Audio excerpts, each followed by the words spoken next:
My name is Freddie Blosh. Hey, I'm Gage Nobles. So my name is Trace Johns. I am Caroline Grayton with part of Muffin Jaw Designs. From Mobile, Alabama, and we currently operate around the Mobile Bay area in both Mobile and Baldwin County. And I blow glass because it's like nothing I ever saw before I ever worked with it. And it immediately drew me in. And after that first semester, I took glass blowing as an elective. I knew that I was going to do this the rest of my life. So I've been blowing glass for 8 years. Started in 2013. I was 20 years old. So yeah, looking at 8, going on 9. That's how numbers work. Been blowing glass since Freddie started. We started together, so. We go back to like 8th grade, like 7th, 8th, middle school. We played soccer together, so we've been friends for ever. Trace Johns, brother from another mother. Trace and I played soccer together when we were 13. That's how we first met. We never went to the same school until college. It was the first time we ever got to really spend every waking moment together. We had so much fun in college blowing glass. His work is some of the, I don't want to, like, Trace Johns is the best sculptor I've ever seen, but I love his work. Like, he really makes some incredible pieces in glass, and he's trying to make it not look like glass, or he's not trying to make a glass piece like any other glass piece you've ever seen. Because you think of glass as being this fragile, like, don't touch it, don't be mean to it, like, don't even look at it, because it'll break. And he's just like, no, let's hammer it. Let's take knives to it. Let's beat it around. Let's scribble on it. He paints on it. I love everything he does. As long as Muffin Jaw's been a thing, I've been around, sometimes more hands-on than not, but been here, man.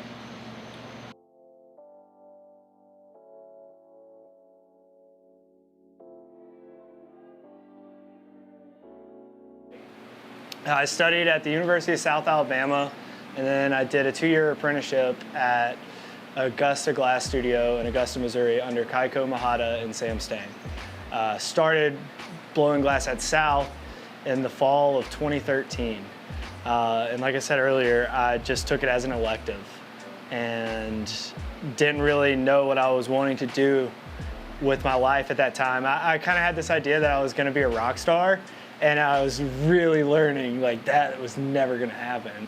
I just kind of stumbled into it. I was working a job, and my manager mentioned that South had a glass blowing class, and I didn't really know that that was a thing. I didn't understand what glass blowing was even. I thought it was torch working. So the first day I walk into class, me and my buddy Trace, he and I sat behind the torches because we were like, we want to be first up. Like, we want to be the first ones that are working with glass in this class. And after the teacher introduces himself and explains the course, he's like, all right, let's go out to the hot shop. And then he shows us the furnace. And it was, one, it was like pulled the rug underneath us. And 2, we're like, this is not what we signed up for.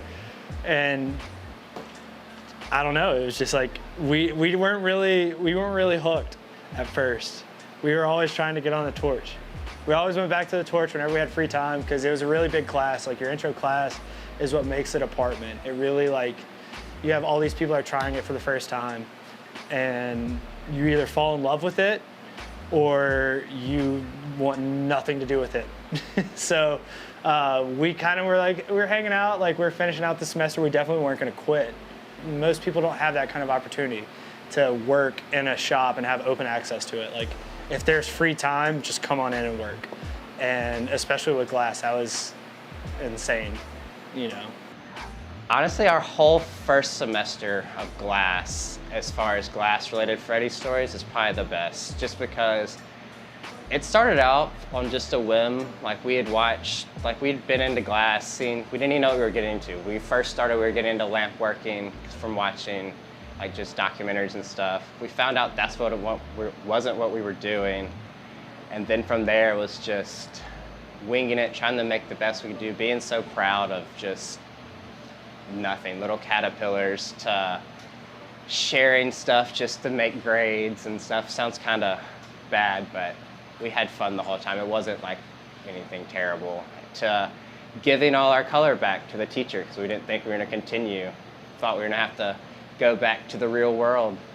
We were bouncing around school at that time. That was a blur. We were anthropologists, teachers, scientists, doctors, poets. We were true scholars back then. And then just over the summer, we decided never go back to the real world. We gave away all of our equipment, like all of our color and stuff that we had bought for that first semester because we're like, oh, we're done. Like that, it was fun while it lasted, you know. But we're never gonna do this again. And over the winter break, I'm like looking at stuff on my phone, like on Instagram, of all these other people, other glass artists, and all the work that they were doing. And I just thought, like, I text Trace. I was like, dude, we got to go back. Like, I don't see myself doing anything else. Like, this is it. So the next semester, we both had a meeting with our professor, Matthew Patterson, and we're like, hey, we're glassblowers now. Like, what do we got to do?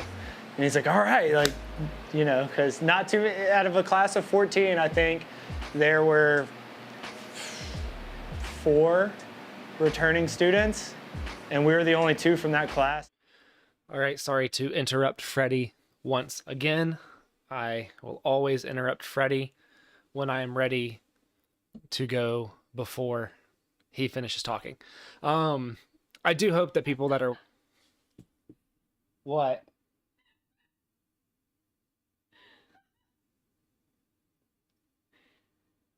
But I will always interrupt Freddie if I want to go. Yes, I will always interrupt Freddie. I will always interrupt Freddie. Thanks, hon. Thanks. Always glad that, you know, my wife's supporting me from another room, laughing at me. Always great. I hope the mic kind of picks it up. So I do hope that people that are watching these, whenever we start off with those little clips from the glassblowing documentary, Muffin Jaw, I hope you guys enjoy that. I hope you enjoy that a little bit better than just like a photo or something like that. I do try to make it more entertaining when people are waiting on me. But I will do part 2 probably starting next week, not like tomorrow being Monday, but next Sunday, a week from today, I'll probably start putting part 2 up, and then I'll run that for a little while and then do part 3, and then cycle back to part 1. And then once we finish when we finish episode 3 of the documentary, that's when I'll start doing part 2 in sections. So it will change eventually. But we are here because we are finishing we are finishing up these photos right here. Hide suggestion. There we go. Okay, so this is a series that we have been working on for a couple weeks at this point. We did... Hang on, sorry. So Melissa and I... Let me get the music going.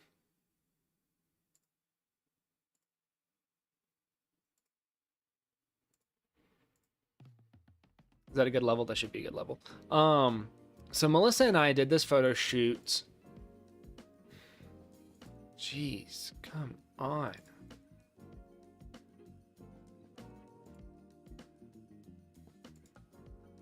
I really want to know why I'm getting so many spam bots on YouTube. Whenever I'm streaming it to YouTube, it's always the same account.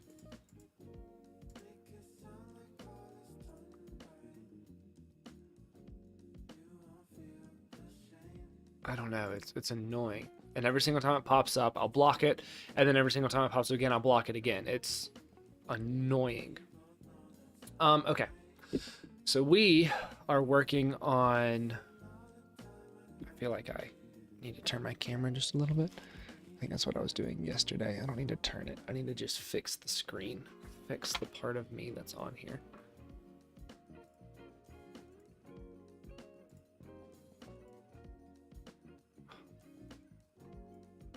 What is that? Do.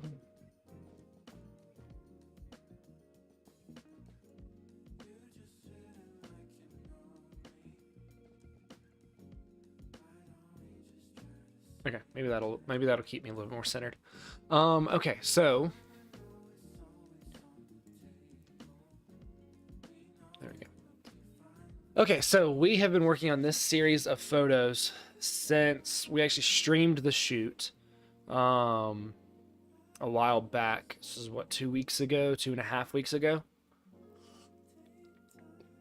I then did a 10.5 hour stream. 8 of the hours were editing, and 8.5 hours of that stream was editing these photos, these 6 photos. I started with 500 photos and I got them narrowed down to these 6. These 6 right here, 1, 2, 3, 4, 5, 6. And the way that this series is going to work is that this photo right here is going to be our main photo, and then underneath this photo, hey, what's up, Tori? We are finalizing this shoot, finally finishing this shoot tonight. Started with 500 photos, got it down to 6, and it's these 6 photos.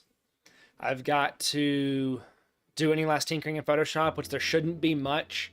I've got to figure out my crops, figure out how I want to do all that, and then I think that's it. I think that's all I've got to do to finish out these photos. I'm going to go through and do a little bit of final checking, make sure the backgrounds are good, make sure everything looks exactly how I want it to look. And I think the best way to do that is going to be doing the big photo, the photo that's going to be the biggest one printed, because I'm going to get all 6 of these printed. I'm going to try and get them in a gallery. Melissa made me promise to try and get these in a gallery, but this is only part 1 of this series.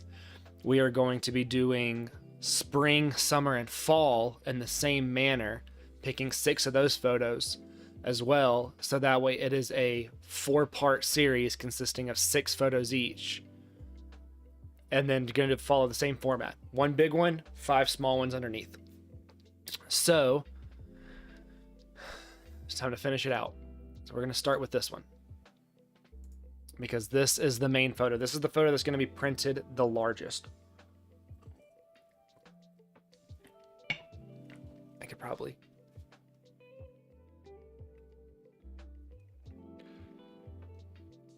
Okay. I'm actually not going to listen to lo-fi right now. And then after we finish these 6 photos, then we're going to start talking about the nature documentary that I'm going to start shooting, and we're going to start planning everything out on stream, figuring out exactly the shots that I'm going to need and all that kind of stuff, start working on a storyboard, all of that. We're going to do that after we do these photos. So I'm just looking over this photo in a very scrutinizing manner. I think I want to get rid of this spot up here near her elbow. Let me make sure I'm on the right layer. Of course I'm not. There we go. I want to get rid of that spot right there. And right there, and right there. I could be crazy. There could be nothing there. I could be seeing things, but I think there were things there. Yeah, there were definitely things there. Okay, this over here looks good to me. I'm not sure if I want to get rid of those hairs that are sticking up. I think I do. I think I do want to get rid of those little bits of hairs that are sticking up right here. And for this, we've got the iPad hooked up to the computer, using it as a monitor. Using it as another screen, so that way I can use it like a Wacom. I need to actually click a little further over. Okay.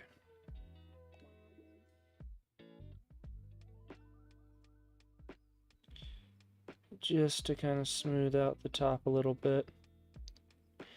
But I don't want to take away too much because this photo is not supposed to be pristine. The first two photos, the first photo that goes underneath this is very pristine looking. It's very elegant. It's very beautiful. It is the first winter, the beginning of winter is kind of what we're going for on this. The first snow is very beautiful. It's very calming. It's kind of everything like that. And that is what the first photo is really supposed to represent. And then as we get further and further into the photos in the series, it starts to become very, very disheveled, very much darker, things like that. And then it will end with a very much darker photo before going back to the main one. And that is kind of the goal. Ooh, no. Control Z. Need to grab from over here. It's just a little...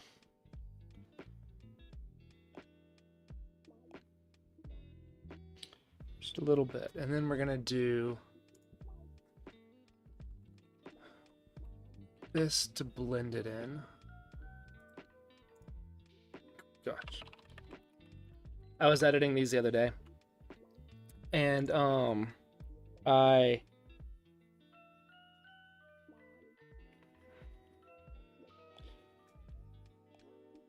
accidentally, without realizing it, clicked and made like whenever I clicked that, and the entire like face like right here just like shifted over real quick. And I was like, I did not mean to do that. Okay, I don't think I did any skin smoothing on this, just because there's a ton of paint. Yeah, I know, right? And like I didn't even realize that it had happened. I finished editing it in Photoshop, saved it, and then went back into Lightroom and jumping between the two images realized that had happened. So luckily I was able to just fix it real quick. I did have to like reskin all of that too, or resmooth. I had to basically open it as a brand new TIFF file and go through. Something else I have to make sure that I do on all of them is 300 DPI. Yeah, I know, right? It was horrible. And also it was horrible too because it was like one of the last things that I did last night, and I was tired and I was ready, but at the same time like I can see the finish line on this first set of 6. So I was like getting ahead of myself, and I'm like, look, I just got to stop moving. I just got to stop doing stuff. I know that I want to get ahead of myself and I want to do these things, but I've just got to slow down and make very correct decisions. I don't think I need to smooth out her arm any. What could I smooth on the face? Really just there and there. Let's do it. Let's do it just to make sure. So we're gonna hit Control J, hit Control I. Always a beautiful sight to see.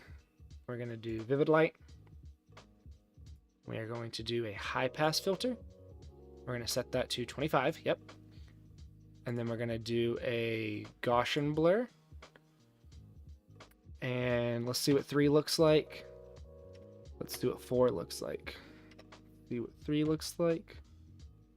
I don't really think there's much of a difference between the skins.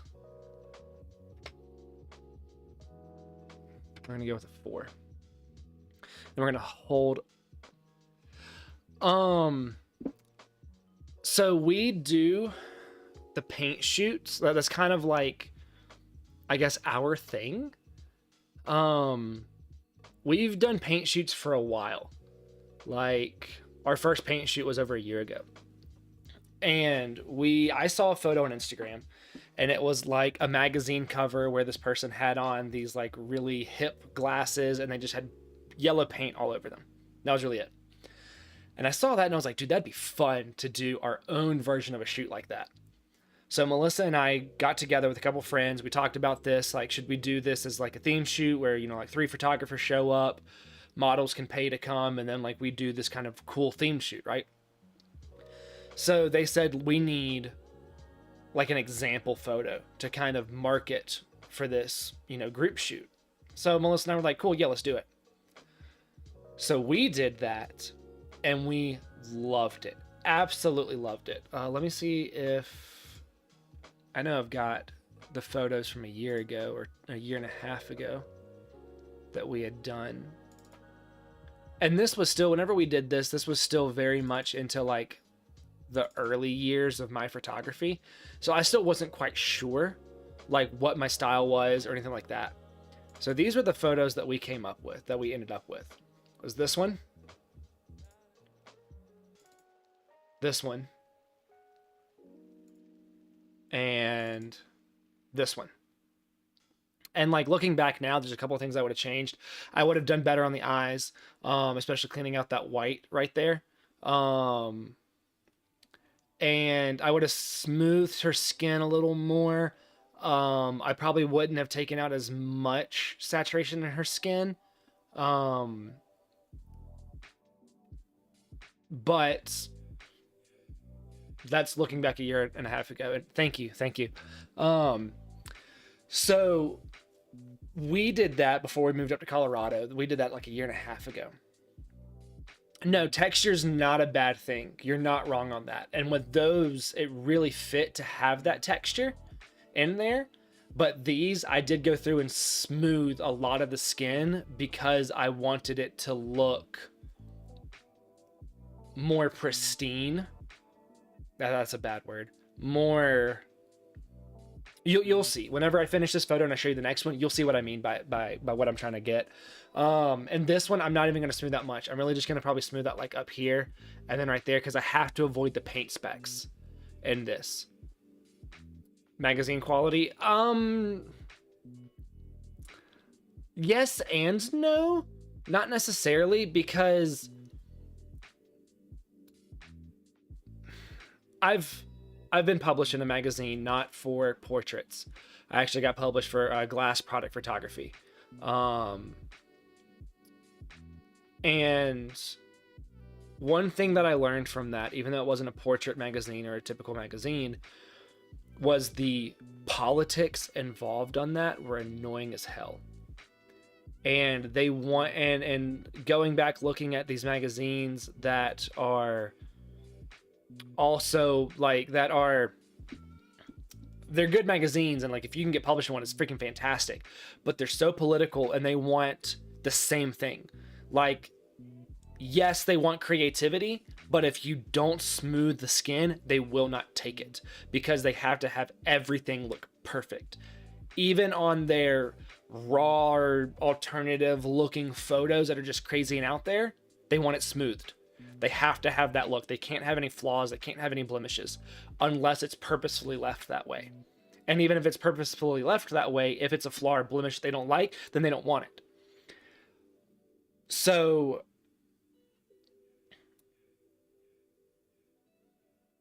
what was I saying?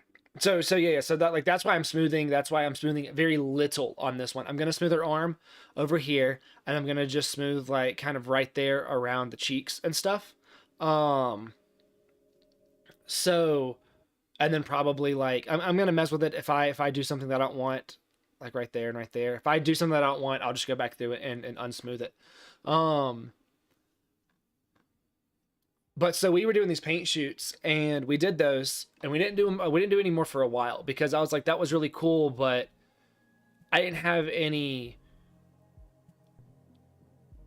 inspiration to do more. Like, yeah, I saw some other stuff about paint shoots on Instagram or on, you know, whatever, but I was just like, those are really cool. I really like mine, but I don't know what I'd want to do next. So we get out here to Colorado, and I told Melissa, like, I want to do another paint shoot. And I want to do the seasons. I want to do all 4 seasons, and let's start with winter. And then once we finish that, we'll go to spring and summer and fall.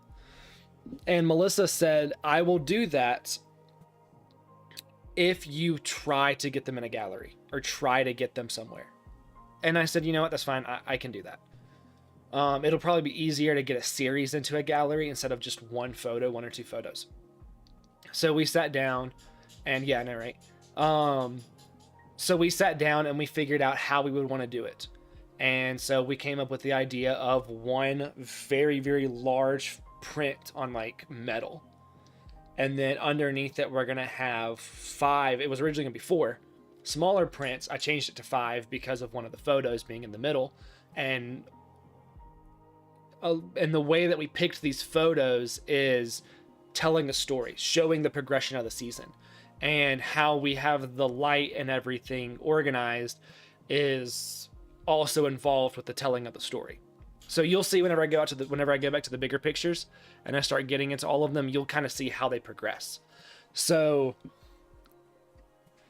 once we finish these 4 photos and we get this series finished, yeah, metal prints are gorgeous. And I might have to metal print all of these and just do like one big one and then a bunch of smaller ones. But you'll see the story in it once I bring up all 6 of them again. But then once we finish this series, once we finish doing these 4 sets, 4 parts, the thing that we're going to do next is going to be the 7 Deadly Sins. And it's going to be a 7-part series. But on that one, I want to take a really good twist to it. Like, I really want to kind of push the limits and push some boundaries and think of some different ways to do things. And then, of course, not use Melissa for all of them. I want Melissa in all of these because it's the seasons, but I want to have the Sins have 7 different models and have Melissa, if she is a model, only one of the Sins. And we've already started talking about like how we're going to do that and what we're going to do and everything like that. But first I got to turn this into a mask, which we're going to hold Alt and we're going to click right there to turn it into a mask layer. And then we're going to go to brush and we're going to start brushing away some of this stuff. And I got to be kind of careful. So I'm going to have to go a little smaller.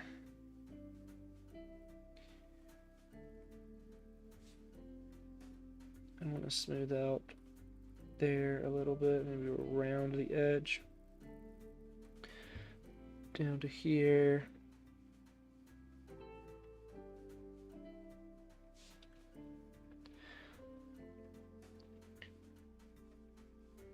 And whenever we get to the Sins, we're going to come up, with the colors and everything that will represent each sin. And like I said, really, really kind of, I don't want to get too much of that area because it will get rid of the specks of paint. I really think that I just want this for her arm and nothing really else. But like, we really want to kind of push the limits on the 7 Deadly Sins one. And like, even on this one, we're going to be pushing some limits. Like, for example, I want spring and fall to be nearly identical poses. Because spring is when life is coming up and fall is when life starts to die. But the emotions that you get during spring and fall are very similar. They're still both very positive, very beautiful things. Spring has its beauty and fall has its beauty. And I want to show that they are the exact same beauty, just different colors, basically. Show that they're part of the same cycle, everything like that. So I want to be, whenever we get to spring and fall, I want spring to be very, very, very positive, very smiley, very everything like that. And when we get to fall, I want the same emotion, just different colors. And then summer is going to be very dry, like deserty kind of stuff with the summer one. That's so like winter and summer are going to be a lot more dark, a lot kind of eerie. And then spring and fall are going to be the very beautiful, very cheerful, upgoing ones. So that's kind of where we're taking this. Is with the tones that we want to set for those 2 seasons.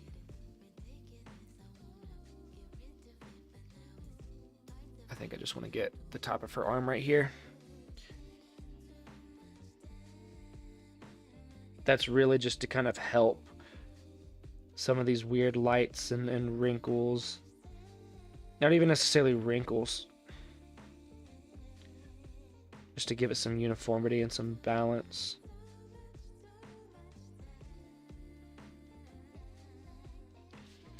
And I think I've smoothed all the other ones that I'm gonna smooth. I think this is the last one that I had to do any kind of skin smoothing to. I think I want to get right here on the back of her arm. I think that's really it that I'm going to smooth. Because again, I don't want to smooth much, because if you smooth it, you take away the texture, you take away the paint, you take away exactly what I'm trying to get. And I really think that that's it on this one. That looks beautiful on all 3 of my monitors that look a little different. To me, that's a very somber, very not necessarily eerie quite yet. It definitely does have some eeriness to it, but there is no skin tone, and I love that. I love that she's got her back to the light, very overexposed right here, makes it almost ethereal, but she's looking into the dark. So I absolutely love that one. This one is already cropped. This is a 16:10 crop. And I'm going to save that one as done.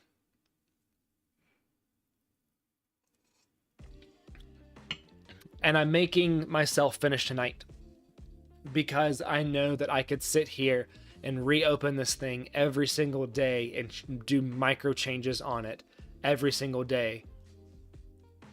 But I don't want that. I want to make the decision that it is completely done. Because if not, I can go insane. Anybody can go insane. So here are the 6 photos. This is number 1. This is the big one. And then the first one down bottom is this one.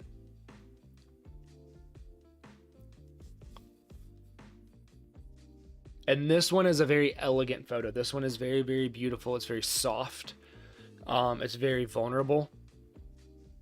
And yeah, I have already smoothed this one out. So this one is you can see the skin smoothing on this one. It's a very good smoothing job. It's very well done. It's got the paint. It's still got the texture. It's got all of that, but it's very elegant in feeling. It's very beautiful. It's very calm and peaceful and serene kind of feeling to it.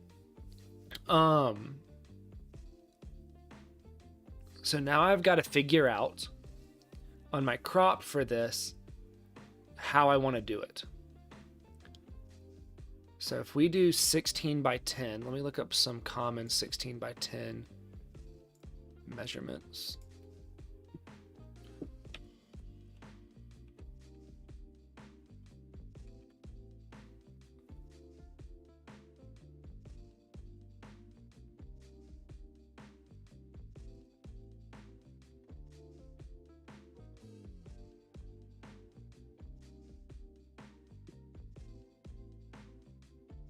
I mean, I guess that'd just be 32:20, or I'd probably even want to go one bigger.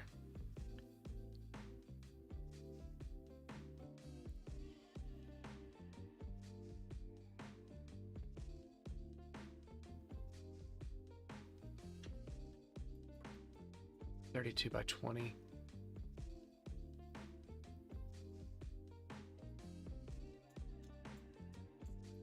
Oh, it's 16 times 3B.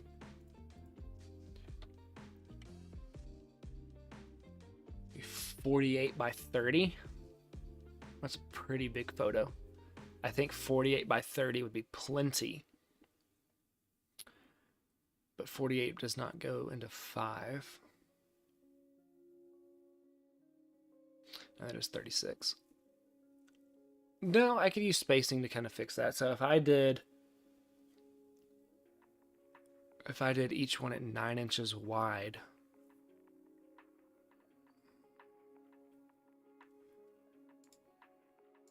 I've got to figure out my crops. Okay. I thought about doing 1x1s, but that's not gonna work.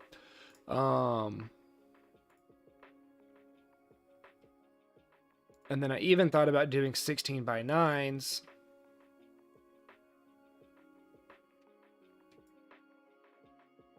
Well, a 16x9, if we actually did a 16x9 underneath, that would fit all 5 of them underneath. These would just be 9 inches tall. I guess I don't have to go in a line. I can almost stagger them. What is 48 divided by 3? It's 14.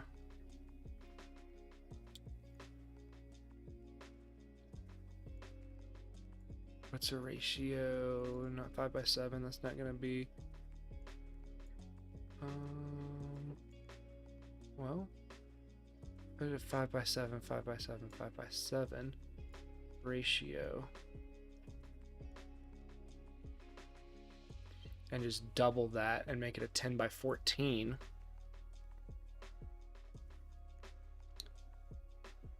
We can get 10 inches tall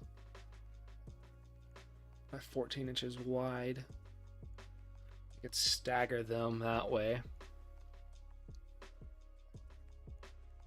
Do you think a 16x9 would be big enough on this? I wouldn't be able to get everything that I want to fit in it though, because I want this whole photo.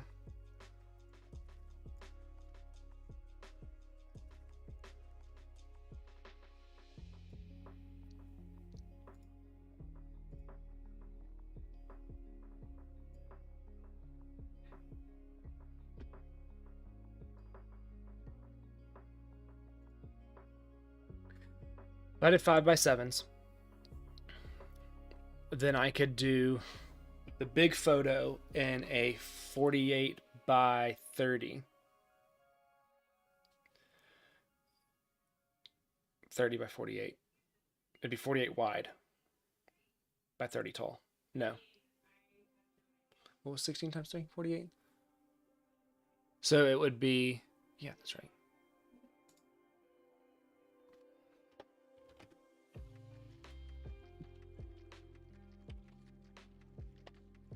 It's been so long since I've gotten anything printed.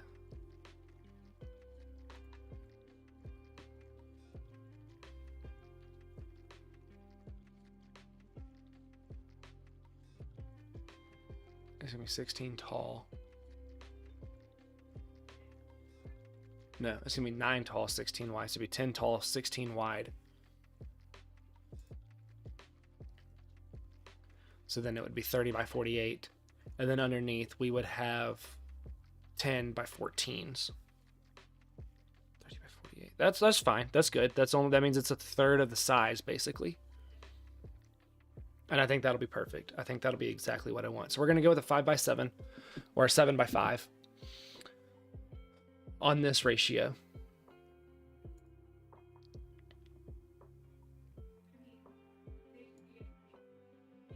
I'm gonna go give it a little bit more headspace, just a little bit more headspace.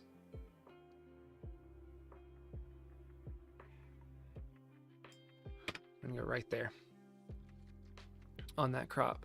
This is already 300 DPI. Yes, it is. Okay. Is there anything that I want to change on here? I don't think so.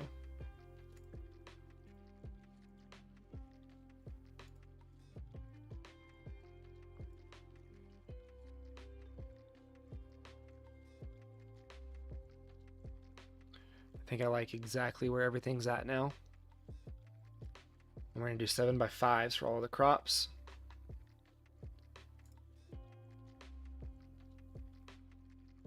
And I'm going to leave that little bit of hair there, that little bit of unkept hair right there.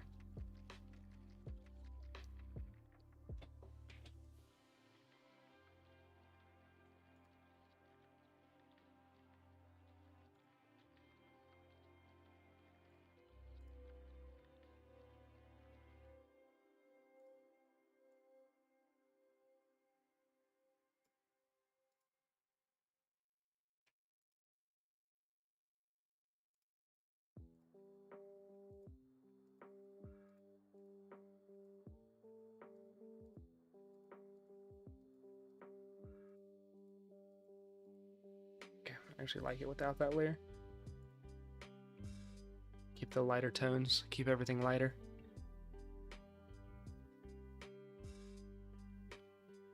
Softens it in a little bit. Okay. Okay. So on this one, we're gonna hit save on that one. And then 2 that are completely done. I'd already gone through, I'd already smoothed this one out. I already gone through and taken out a little bit of the hair up here. I'd gone through and done everything to this one. I just had to choose the crop, and I had to make any final decisions.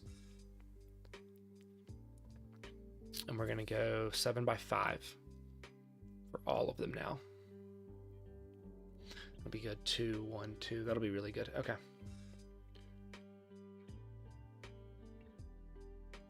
And then number 3 is this one.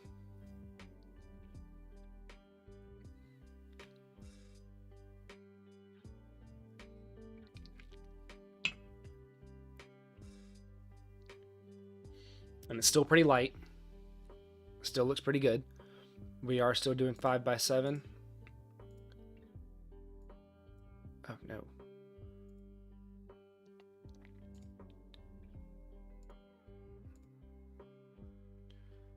Okay. I gotta go through and take out some of that on the bottom.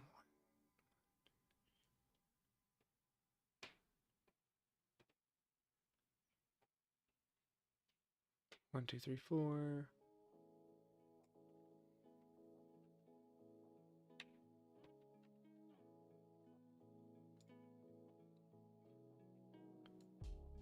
I do not know what happened there. Come on, stop being stupid.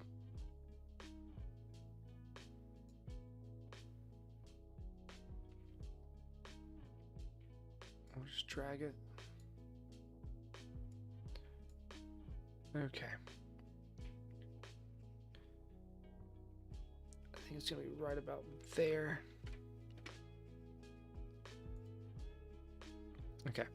Now I need to, oops, go down and fix this down here. Take that out. That is what she was wearing. Oh, again, always choose the right layer because I never choose the right layer.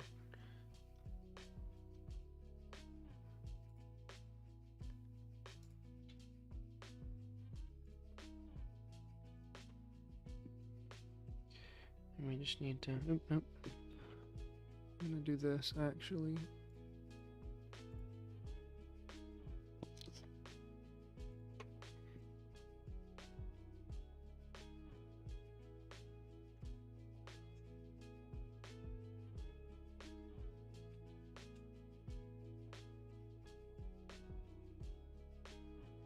Just to get rid of it.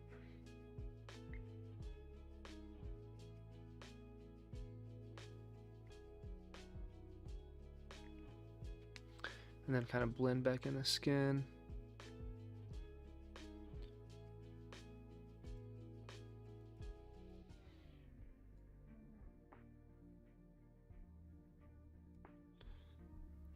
Gives it, yep, the variation that I need. There we go.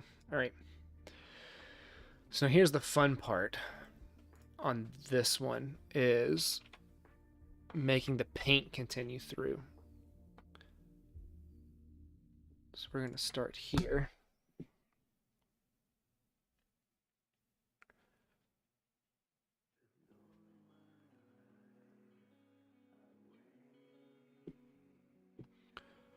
And just try and get rid of it around the edges for right now.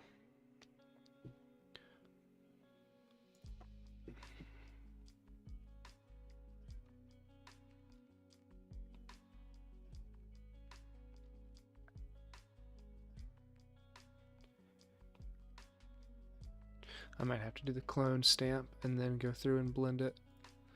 Let's do that. Okay.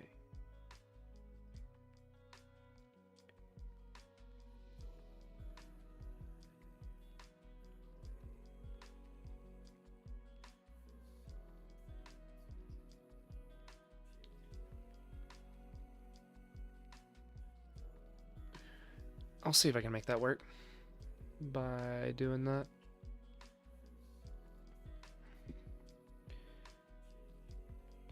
I've never really liked this part of the stuff. It's not bad or hard or anything. It's just like, it's where you can make some really bad choices and then you just got to control Z a ton. I think that looks pretty decent. It's got some variation. Now let's do the spot healing to try and blend everything together. Make it look a little bit more natural.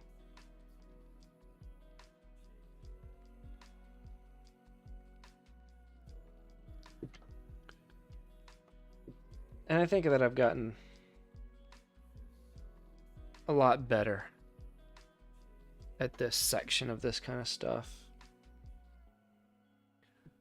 Gives you some natural variation, because patterns don't repeat in nature. Yeah, okay, that looks pretty good. And then on this one, I did go on ahead and smoothen. I say smoothen, I'm actually going to go here, and then I'm going to go to the brush and just smooth that out a little bit. Okay. And I believe that that is all that I'm going to be doing on that one. And I think that this one is completely done now too.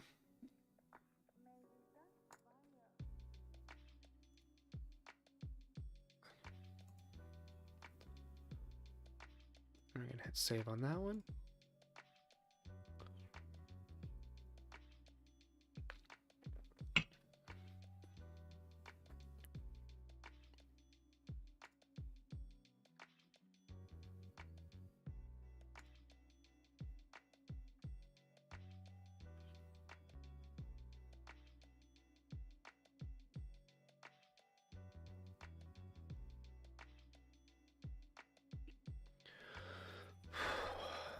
Almost done.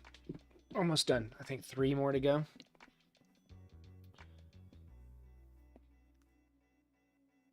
I think 3 more and I'll be done. Okay, let's open up.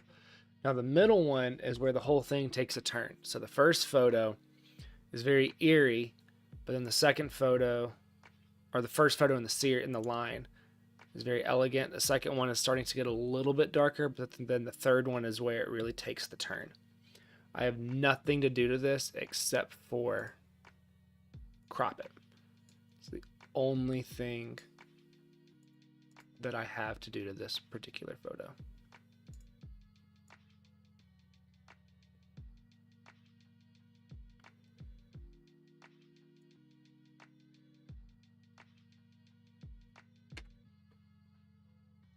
And I'm not going to take out any of the hairs.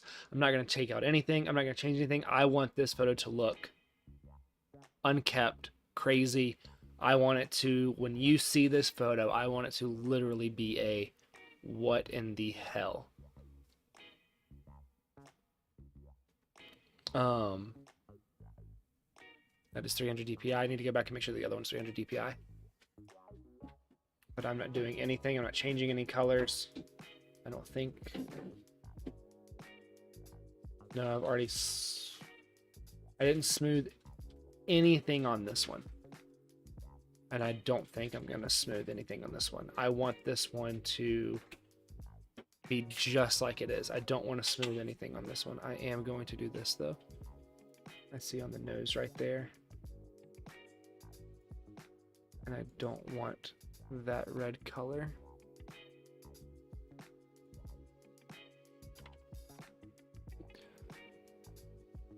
So we're just gonna fix that real quick.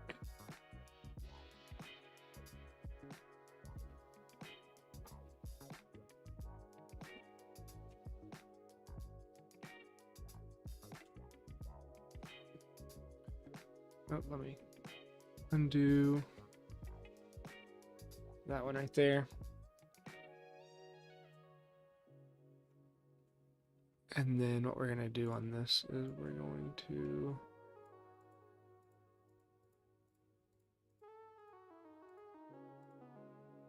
Okay. This is just me being nitpicky now.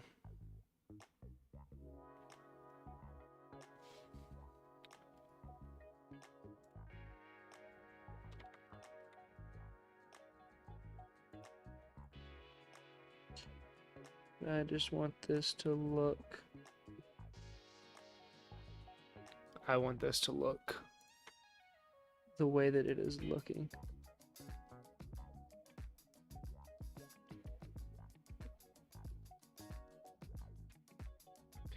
Blend that in with that tool.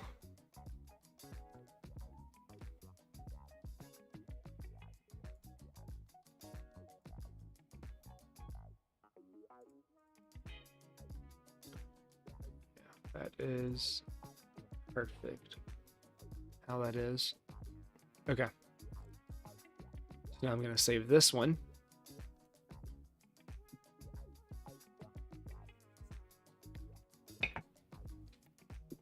Oh. Two left. Two left.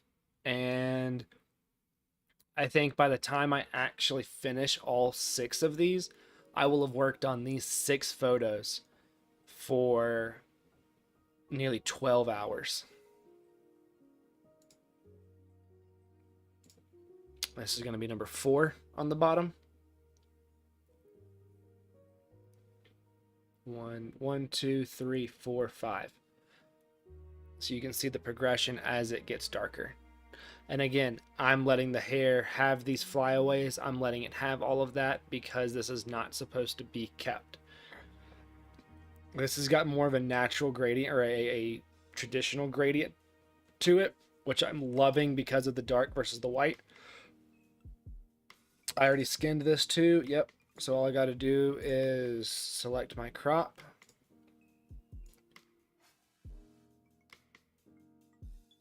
One, two.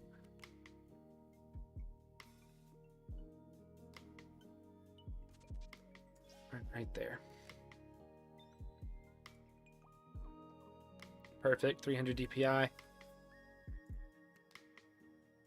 Everything else I am good with on this.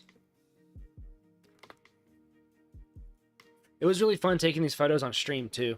It was amazing doing the live stream of taking these photos, having Melissa put the paint on her, and seeing the progression of going from just the makeup with the wig on all the way to covered in paint, and kind of seeing how the poses and the photos developed as we kept adding more and more paint. And when I originally took these photos, I did not have a definite plan for how I wanted them to look. I did not know that I was going to be taking this kind of this turn, I guess would be a good word for it. I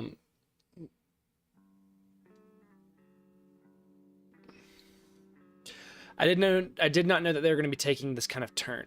I did not know that I was going to be making the light to dark. That kind of happened when we were editing, when I was starting to edit. I was starting to really figure out how I wanted these photos to go. And this is the final one on the bottom. 1, 2, 3.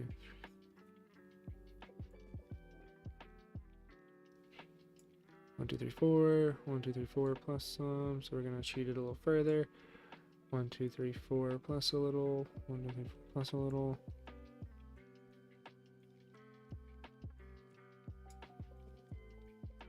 One, two, three, four of that. Okay. And this is really kind of where there's more dark to the light. I do need to take that out. There's more dark than light. This is kind of the final piece of winter.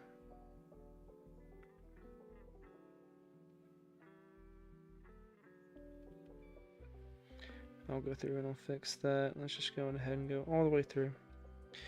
taking this out, then I'll take that stuff out.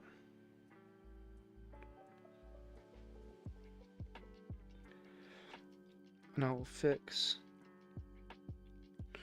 all of this. Okay. So now we're actually going to grab here. Why aren't you doing what I want you to do?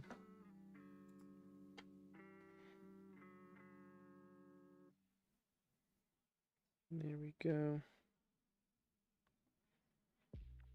And I'm actually going to take this piece of the paint out.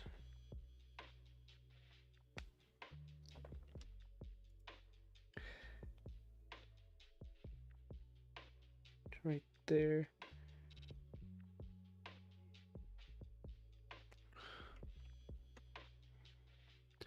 I gotta go a little slower. I almost have to take it from here instead.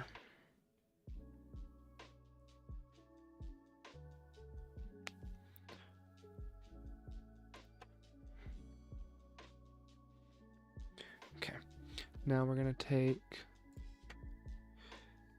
this section out. Oh, no. Re-grab that out.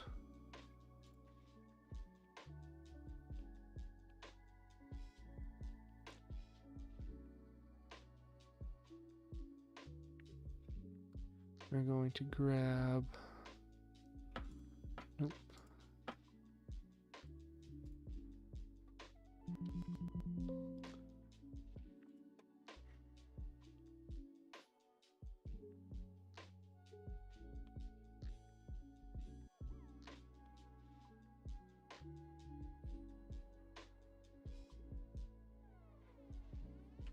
Dang it, come on.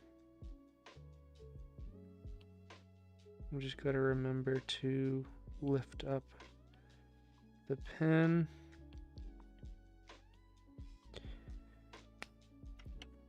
And as long as I remember to lift up the pen, I will be good.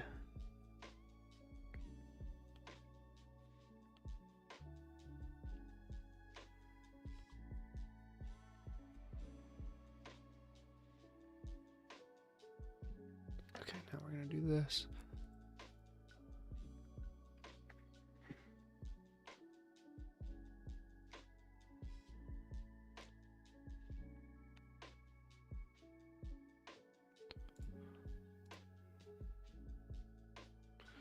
Does not look good. I need to actually take. I'm on the shadower side.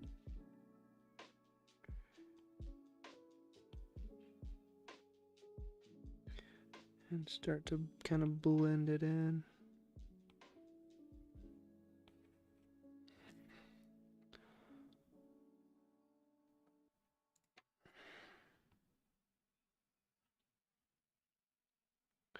There we go. Now it's not so hard of a line in between that. Yeah, that's better. I really like that you can see the eyelashes. Even though it's dark, you can still see the eyelashes. I love that. Okay, that's 300 DPI. That's good. Save. Okay, so that's the last one for this series. Now I got to get through and export all of them.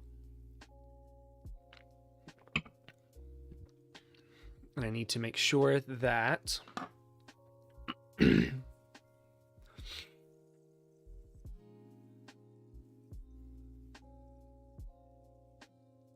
that other one was 300 DPI. So whenever I go into it, I just need to make sure that every single one is 300 DPI. And I'm going in order. Make a new folder for these. This is not going in my normal folder.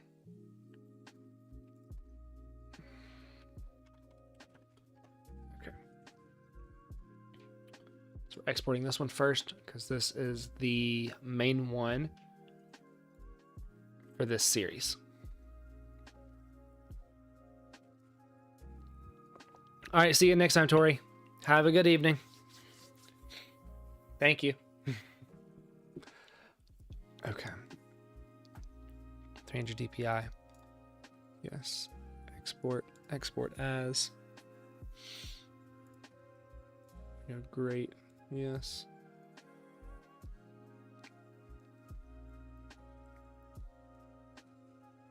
I want to go a little bigger.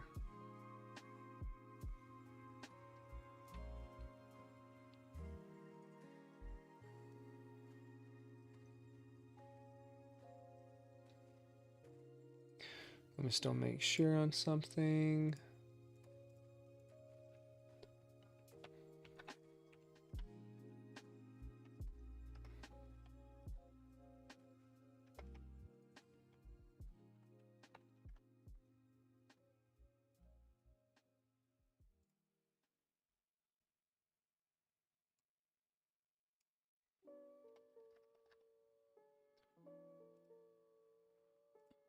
Okay.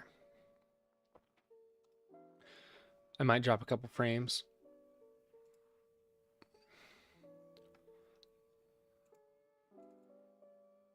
Oh, excuse me.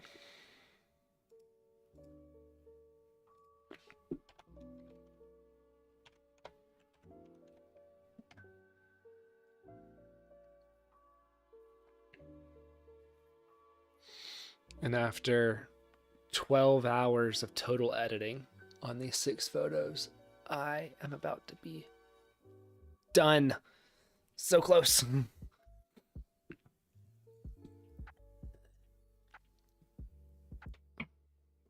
Oh man.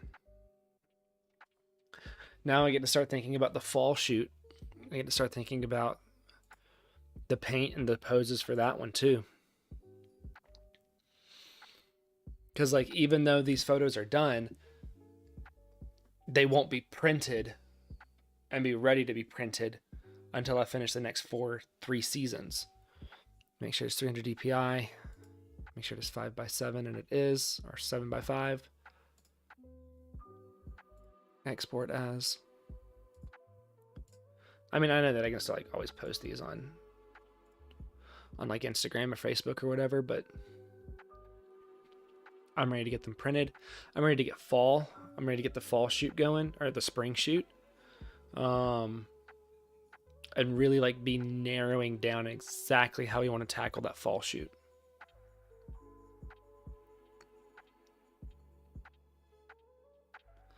And then as soon as I get these 6 photos exported, then we're going to start getting ready to talk about the nature documentary that I'm going to be shooting and editing and working on.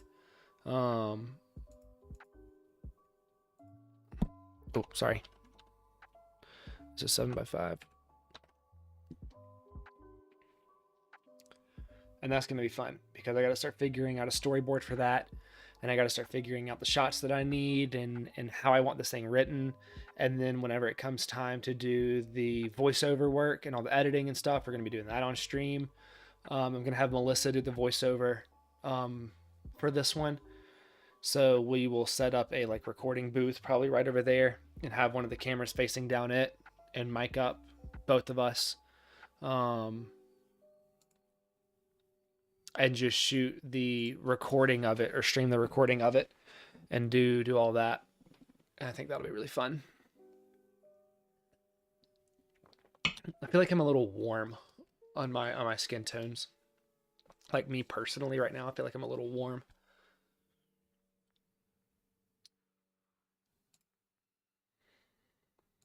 I don't think I'm normally this warm on my skin tone.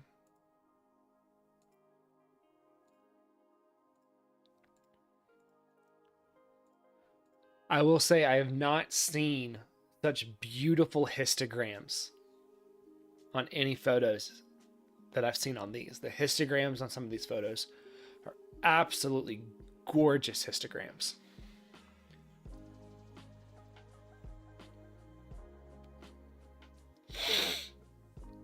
Oh, man. Oh, okay.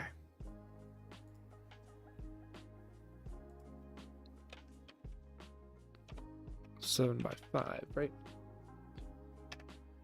Yeah. Okay. These were a ton of fun to shoot, and I can't wait to do the fall shoot. or I keep saying fall. Fall's not the next season in line, it's spring.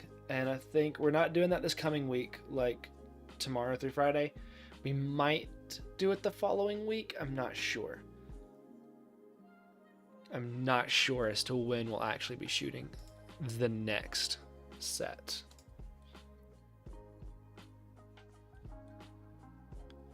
Other than people on stream, I don't think I've sent these to anybody yet. Like, nobody has seen these. Except for people that have watched the streams.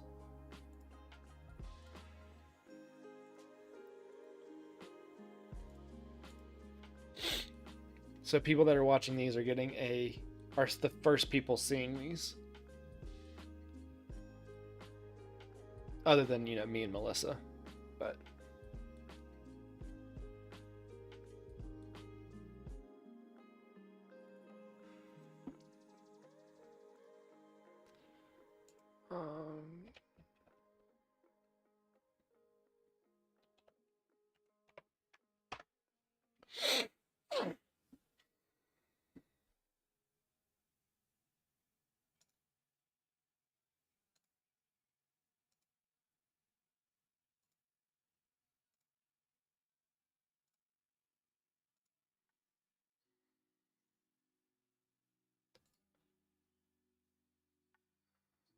and then we got these last two.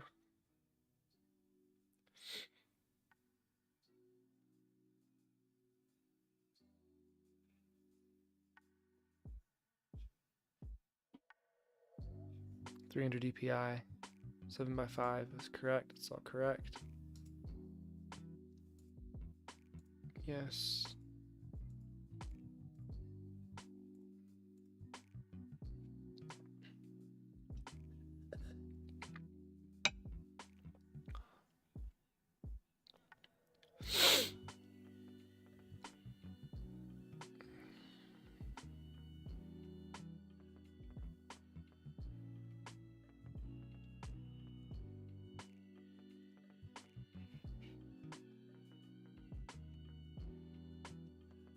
Seven by five.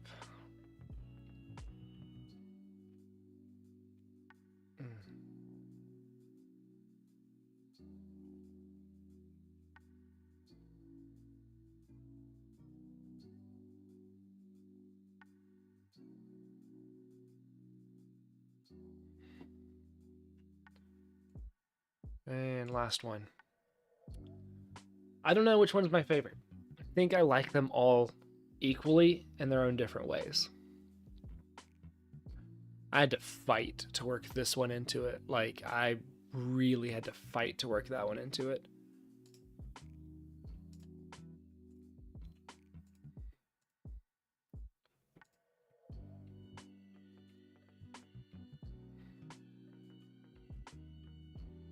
Yeah, that one's got a really crazy histogram too.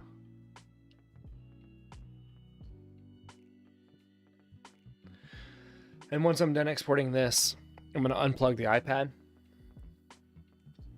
And I'm going to have to readjust some things on screen.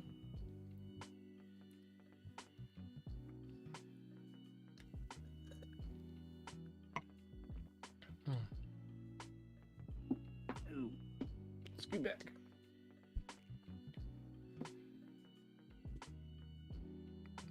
Dang, that one is big. 5x7. 7x5. Okay. This is going to be expensive to print, but hopefully if I can get it into a gallery, I'll be able to sell it. And if I can sell them, that'd be great. I feel like you'd have to buy the whole thing though, wouldn't you? Like you'd have to buy all the seasons. I don't know. We will see. But with that, I am done. I'm going to unplug this. And I'm going to have to adjust my screen. And I got to do...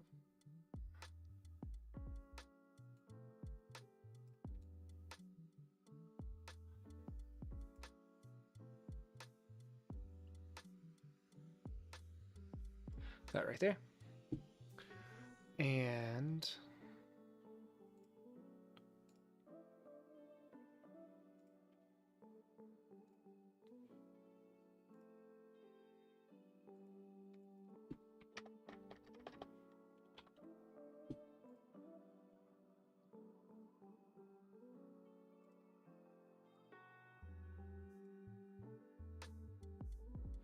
we're gonna do this. Oop, I need to move my camera up. No, I don't. I'm good. Okay. So then we're gonna do this. We're gonna do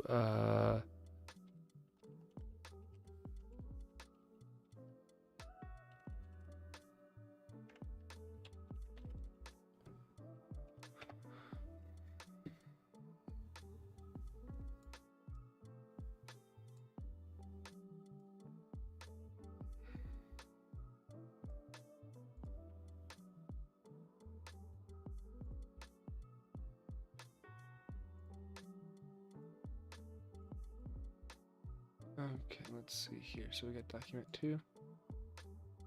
And we got document 1.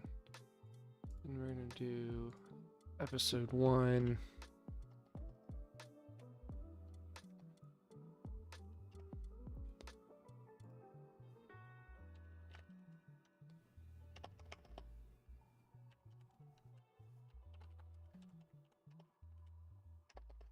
If I could spell.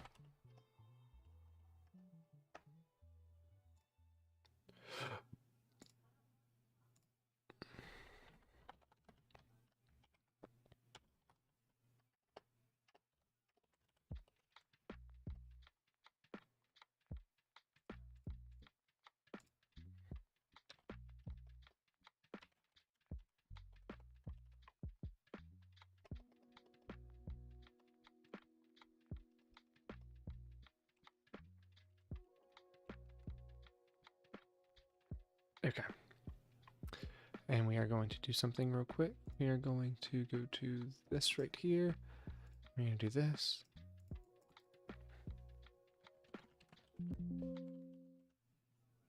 What just happened? Why did Google Chrome just close on me? It's annoying.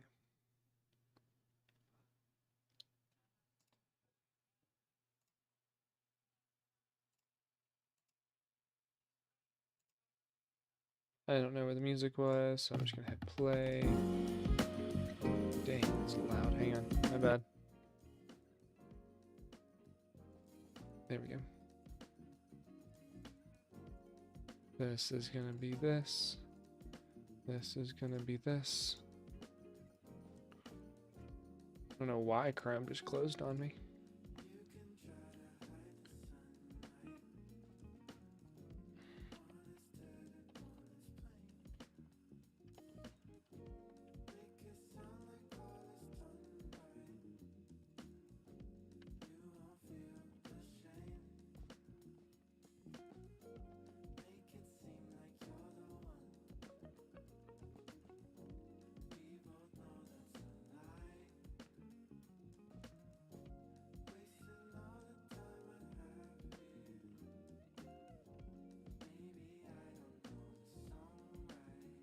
There we go. Change the title. Okay. But first,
Okay, sorry about that. I had to just go do some stuff. Okay, so we are going to start working on this nature documentary. And it is called Nature by Humans. And the whole point of this documentary is that it is going to be shot. Scoot over some. Hey, how's it going, Johns? What you up to today? We just, and I mean just, finished the winter photos, and I'll actually show them to you right now. The photos from the last paint shoot. So I'll actually show them to you right now. So the way that we're doing this is that it's going to be 6 photos total. We're going to have one large print. I think it's going to be 30 by 48, 30 inches tall, 48 inches long. And underneath, we're going to have 5 14 by 10, 10 by 14, 10 inches tall, 14 inches wide prints. So the photo that's going to be the biggest is this one right here. Hang on, you can't even see it. Is this one right here. This is going to be the large photo. And this is for winter, the season of winter is what this is. And then the first photo underneath that one is this one right here. And this is supposed to be the beginning of winter. You know, whenever it first gets to you, it's very beautiful, serene, elegant, like the first snow, everything like that. And then after that, you have this one that is still bright, little bit less kept. You can tell by the hair, more paint, more things like that, a different pose, not a elegant looking, beautiful, what's the word I'm looking for? Innocent pose. So there's a little bit more to it. Winter gets harder and harder the longer it goes. And then you get to the change, which is, this is the third one. So you've got the light and the dark, and this is a very different photo. It's a different tone setter. And this is very much, I might actually have to go fix something real quick. Well, I just saw something that I need to fix. I'll finish showing you to him though. But it's a real tone setter. It changes everything. You've got the light and the dark, and it shows the two sides of winter, as it were. And then you've got this one, which is a little bit calmer. The hair is a lot more unkept. There is more paint to it. It's got the dark and the light facing the light with the back turned to the dark. So it's kind of like after the weird turn in winter, you have some solace again. You have some beauty. Everything's still kind of a little bit heavier, a little bit different, but it's starting to face the light again. And then to finish it off, you have the absolute blizzard of winter, with the light on this side and the dark on that side again. But this is a very much different kind of photo. Again, you've got 6 very different kinds of photos that are supposed to tell a story as you look through them.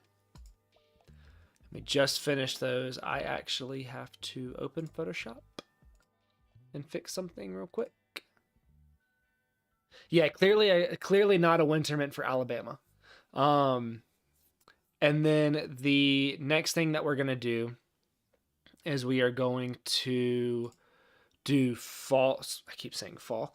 We're going to do spring in the same manner of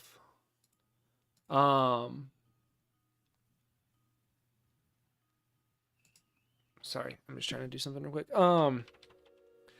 In the same manner of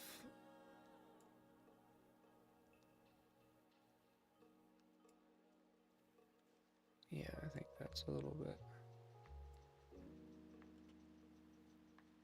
I'll hit save on that and I'll come back to it. Yeah,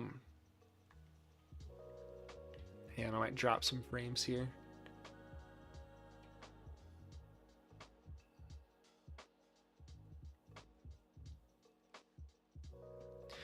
But we're gonna do spring next. And spring is gonna be very, very happy. It's gonna be very jolly, very colorful, very beautiful, very vibrant. Summer is gonna be a lot more desolate, a lot more deserty. With like dried paint that's cracked and stuff like that. And then fall is gonna be, hey Flavio, those are the finished photos. Oh, you talking about this right here? This looks interesting. So whenever we get to fall and spring are going to be very, very similar. They're going to have nearly identical poses, different colors, different tones, but overall they're both going to still be very, very happy. So winter and summer are going to kind of reflect each other. Summer is going to be very desolate, very cracked, very harsh, and that's what the winter photos are as well. And then spring and fall are going to be a lot more simple, not necessarily, a lot more, just a lot prettier, a lot more uplifting, a lot more lighter in tone. And then you'll have all 4 seasons. And then after that, whenever we finish that, we're going to go to the 7 Deadly Sins, which is going to be very fun to do. But I told myself that once I finished the winter photos, which I now have finished the winter photos, I would start working on my next project that was a nature documentary. So I've shot a documentary on glass blowing. And at the beginning of my streams, it always plays like a clip from the glass blowing documentary. And now that I'm out in Colorado and we've got these amazing nature out here with the deer and the bison and the moose and the elk and the hawks and the falcons and the eagles and the prairie dogs and all of this kind of crazy stuff that's out here, I wanted to shoot a multi-episode nature documentary. Just like I shot the multi-episode glass blowing documentary. So this documentary is going to be, whenever I shot the glass blowing documentary, I didn't necessarily have an idea for it. I mean, I did. But I went and I basically was with these glass blowers for 7 to 9 months, 7.5, 8 months, somewhere around in there. And just went to all of their events, all of their glass blowing events, all their demos, everything. And filmed with them for a long time. And then after that, I just getting B-roll. And then we sat down and we did the interview sections. And the interviews, Freddie's portion of the interview was 2.5 hours long. Trace, Gage, and Caroline, they did like a 30-minute interview. Freddie being the main person for Muffin Jaw. And that was a ton of fun. But I didn't have an idea for where I wanted it to go. I did write out interview questions, but I let the interview really kind of take and drive where the story went, drive where the documentary went. This time, though, I wanted to have more control. I wanted to actually write it out, plan everything out, do everything, plan out the shots, see what shots I need, that kind of stuff, and then build it all from there. Have Melissa do the voiceover work, but I needed to start with, here's the storyboard, here's the plan for episode 1, here's how we're going to arrange things, and then kind of go through and be like, here's this, I might need this shot, I might need this shot, I might need this over here, I need to go out and get this sound, or, find this clip, or find this, and really kind of do all of that. If there's Foley work, I want to I wanted us to do the Foley work, I want to do like everything for it. I wanted this to be an all-in project. And so I figured, why not stream some of that stuff on Twitch? And I guess YouTube and Facebook right now too. why not go and talk about some of this stuff and get other people's input, get other people to help me build this kind of thing, see what they think about it along the way, see what they think as I'm kind of making this, so that way whenever it gets to the part of filming and editing and bringing everything together, it could just be something bigger than just a regular nature documentary. I would love for, you know, people to be like, oh, that was my idea for that shot, or oh, I really liked that, like all that kind of stuff. And then, you know, upload the episodes. This will be a multi-episode thing, probably. I know I at least want 3 or 4 right now. It'll probably be longer than that just because there's so much out here to do. So the premise behind this, for anybody that wants to throw ideas, is that, hey, my phone had just buzzed.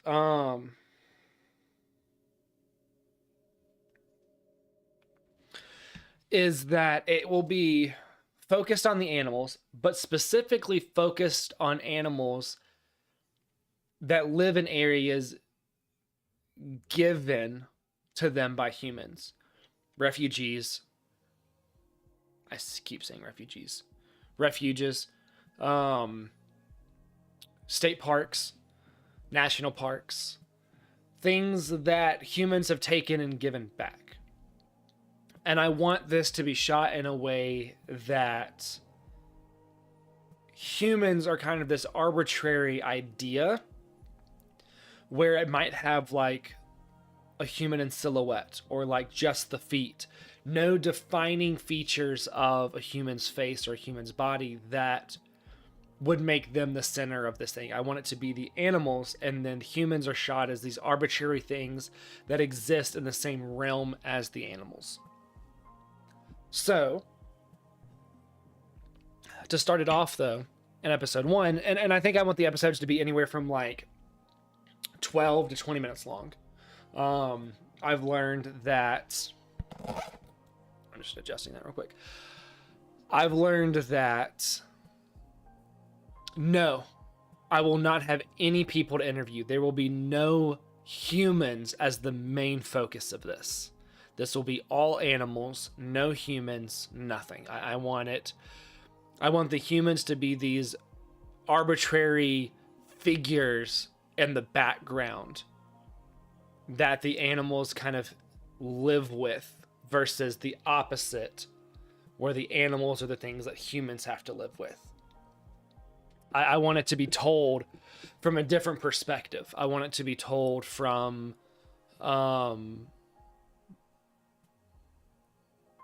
the humans gave this stuff back to the animals, or the animals took this stuff back from the humans, and here's how the animals are doing that. Here's how the animals are acting. Here's how these, and almost throughout the whole thing, never refer to a human as a human, but refer to it as another kind of animal. And it's just one that's never the focus of the documentary.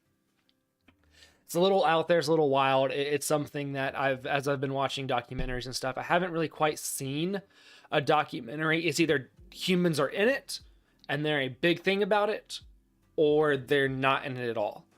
And I almost want to, and all of this, and all the documentaries I've seen are like, you know, the wild state of the world and all this other kind of stuff. And I really want it to be, here's what humans did to give back to the animals from the animals' perspective, from the animals' point of view. So that's kind of where I'm wanting to go with this. And I have been working on this idea in my head for a while. I've been thinking about how I want to shoot this interview. Do I want to take notes from the glass blowing documentary? Do I want to completely do this? Do this completely different. And I want to do this completely different. I want this to kind of be a little bit out there, a little bit more out there. And thank you. And make it a very apparent thing that humans are just an arbitrary animal that these bison or these prairie dogs or all of these things have to live with. So I think that in the first episode, I need to explain the premise. This isn't a normal documentary that just starts like, here is this biome and we're talking about water, we're talking about the jungle. It's going to be very much, in this first episode, I have to kind of set the story in motion. I have to start with here's what's going on and here's where this documentary is going to go. So I think that in the first episode, what I'm going to want to do, I'm going to adjust this again real quick. I swear my new mic's coming in soon. It should ship in like 10, 11 days because I pre-ordered it. And then I'll have like a boom pole and everything coming up here. And that's the mic that we're going to be doing all the voiceover stuff with too. So this mic is just getting me by right now. And it's doing a fairly good job now that I figured it all out. Now that I figured out what I was doing wrong on it. So I think to begin, to start the documentary, to kind of set the tone, set everything. Sorry, I know I keep adjusting that. To kind of set how I want this to go, I need to, sorry, hang on.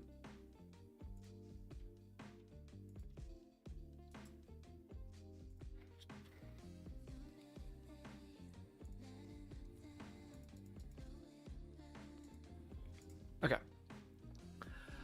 So I think to start this out, and I think to kind of set the premise where I want it to go, I need to actually start out with like a shot of downtown Denver. It'll be really easy for me to go there, set up, and just get some people walking across a crosswalk. Just get their feet. That's really it. Something, I actually have a clip from back in Mobile, I think.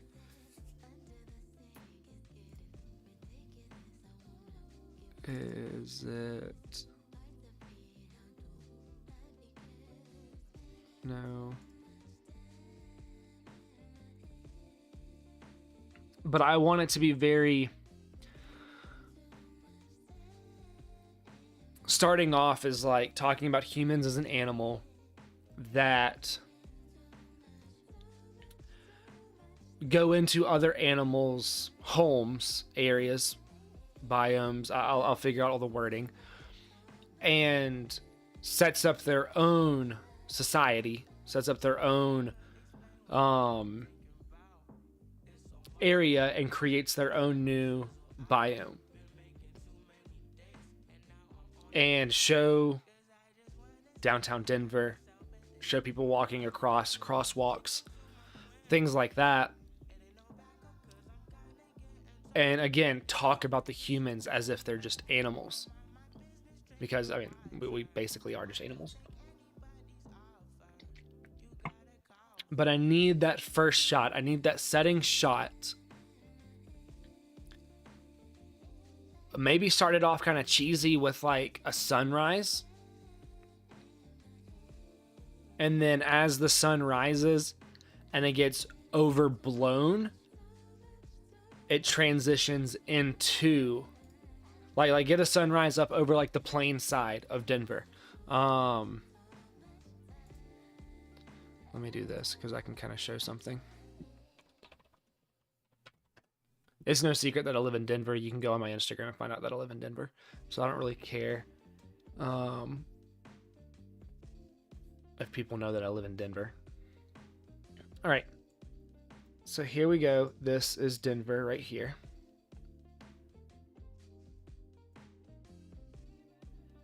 Okay.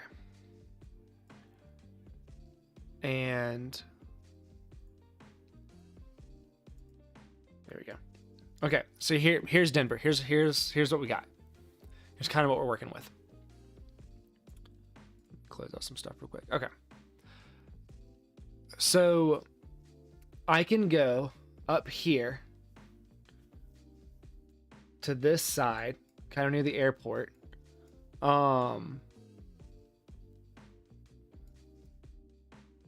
And go to this area right here. Facing this way. Actually, I could go kind of really anywhere in this area. and go right up here and avoid the toll road and have nothing but a... Sorry, I really have to go to sleep now. Oh, yeah, dude, that's crazy. Nice to see you, too. All right, man, I'll talk to you later.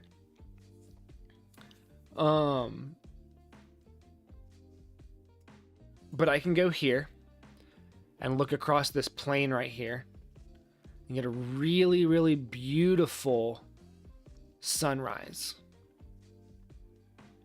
kind of over the plains and frame it to where you can't see any houses or any humans or anything like that. There are some hills. This is a little bit hilly right here that I could almost get it at the base of a hill and have it rising up over the hill.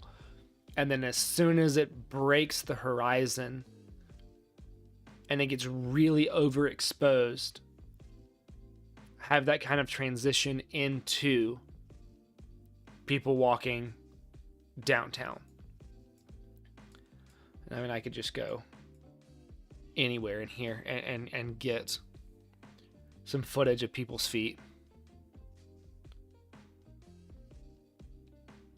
All right, man, I'll talk to you later. Thanks for stopping by.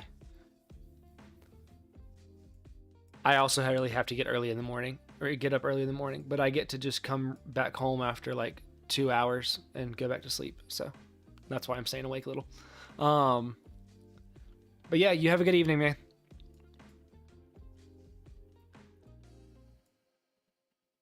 But I think that what I want to do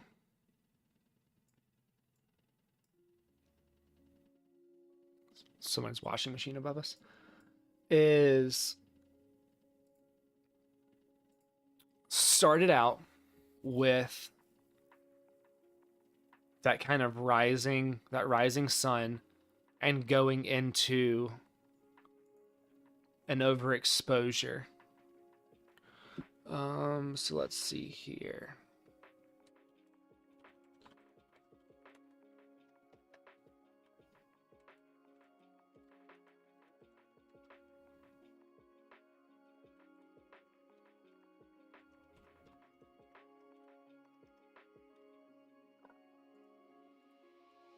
Dude, I'm horrible at typing. This is going to be fun.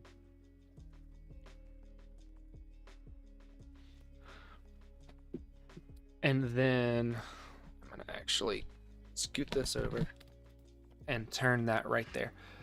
So that way I can look straight ahead and get full access to my keyboards. I might get a bowl of popcorn soon. Sun rising over hill, no building or human influence in sight. And frame. Leave settings. So correct. Exposure is right at the point of sunrise at point of half sunrise. Allow sun to rise until overexposure.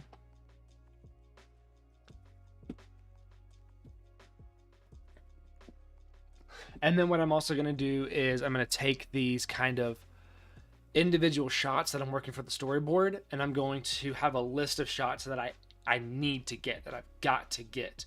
And then as I get these shots, I'm going to go through and check them off. So, point, have sunrise, allow sunrise until overexposure.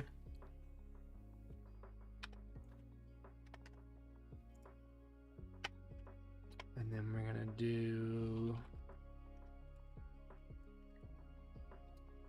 opening shot. What would be something good that would be said for the sun rising over the hill? Could do something cheesy and like, as a new day begins, all the creatures on the earth start to scurry, or the creatures of the earth start to scurry. I kind of like that because I don't want to like say humans. I don't want to say that. I wonder how long this shot would actually take me to get. I wonder how long it would last. Okay.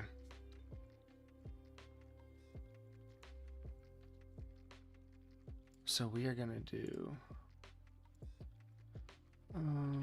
as a new day begins.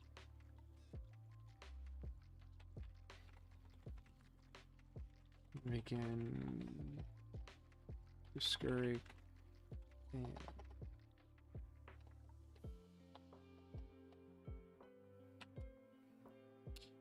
what would a word be? I do want some big words in this. I do want to have some like sciencey sounding words. Animals that are awake during the day. Diurnal, wake and sleep with the rise and setting of the sun.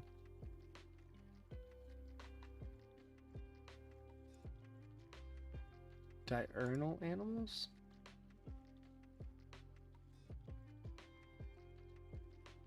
How do you say that? Diurnal? Diurnal. Diurnal? Diurnal. Okay, let's go with diurnal. And we'll see if we want to change that.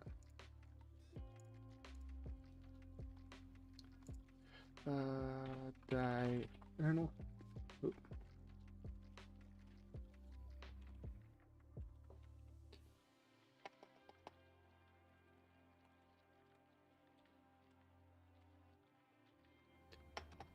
I don't want to have begins in there two times too close together.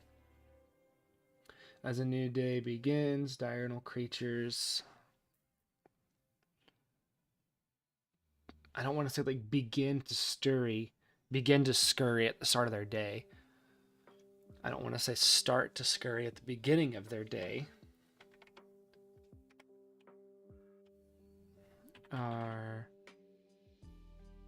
As a new day approaches. Let's do that.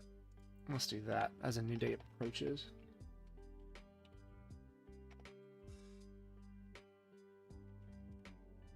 Are beginning to scurry.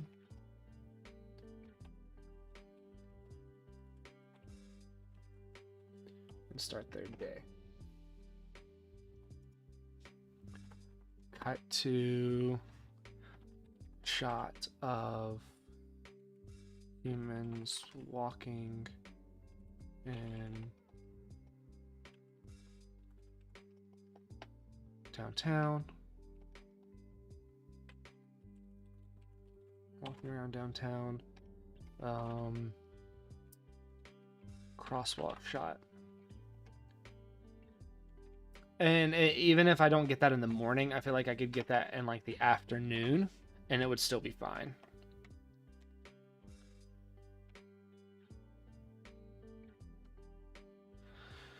Then I feel like what I need to do is get a shot of downtown Denver. Maybe from up at Red Rock. It's a really good vantage point.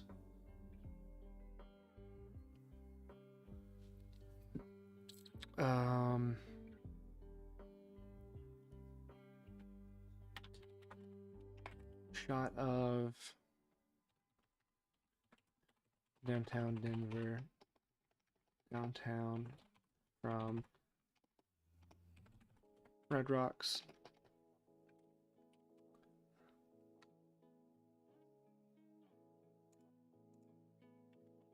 I feel like this would not take very long to say. As a new day approaches, diurnal creatures are beginning to scurry about and start their day. I feel like I want to put our starting to scurry about and begin their day. Oh, one creature in particular seems to never stop.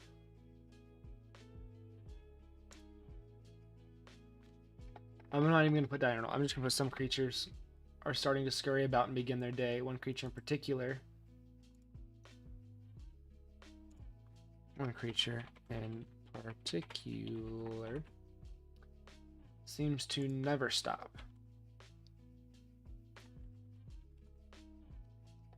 They are always looking to develop and extend their colonies.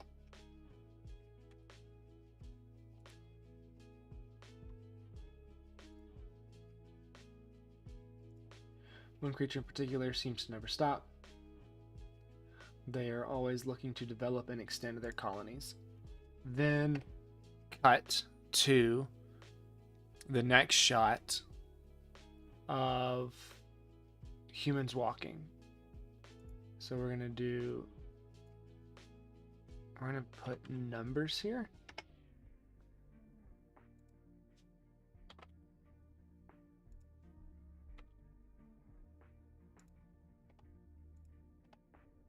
No, come on. There we go.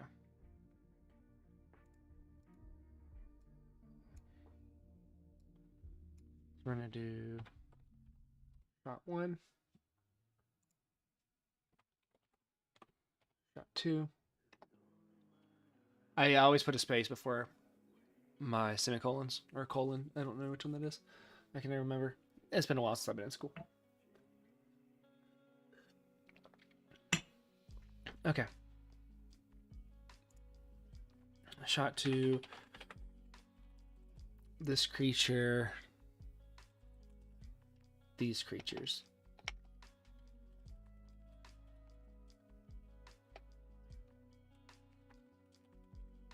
Are resilient. It's not how you spell resilient. And never stop expanding. Creatures are resilient and are believed to never stop expanding.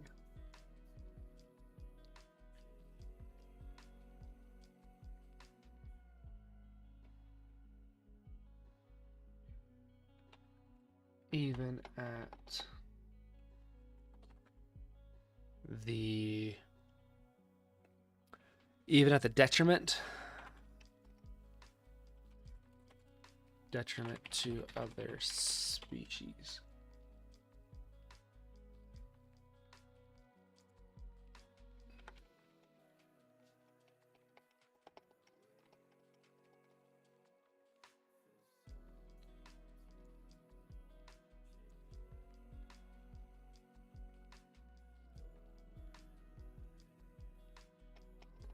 Have been known to be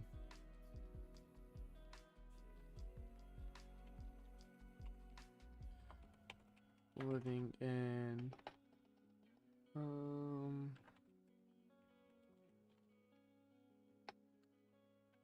being able to live in almost any environment.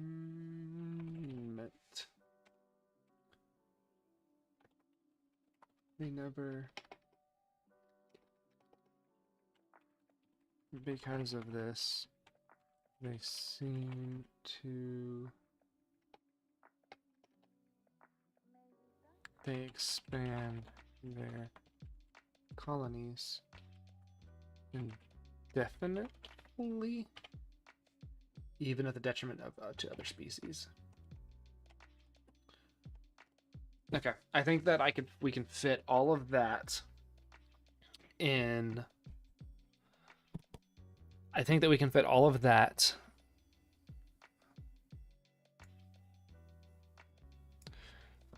I think that we can fit all of that in that shot, the shot of humans walking around downtown, because that could be an indefinitely long shot. You could have that going as long as you would want, with the sounds of people walking and all this other kind of stuff, and then have even. So we're gonna do right here, shot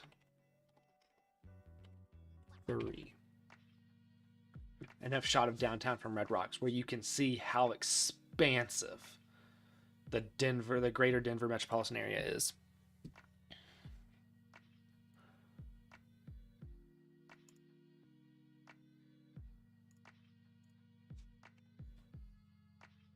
And then I would love it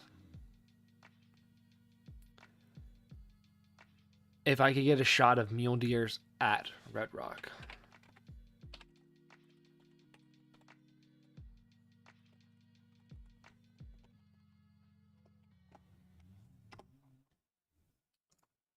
So that way I can do like shot 4. However, as this creature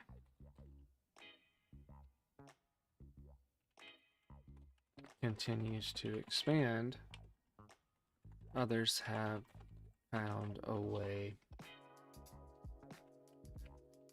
to live somewhat in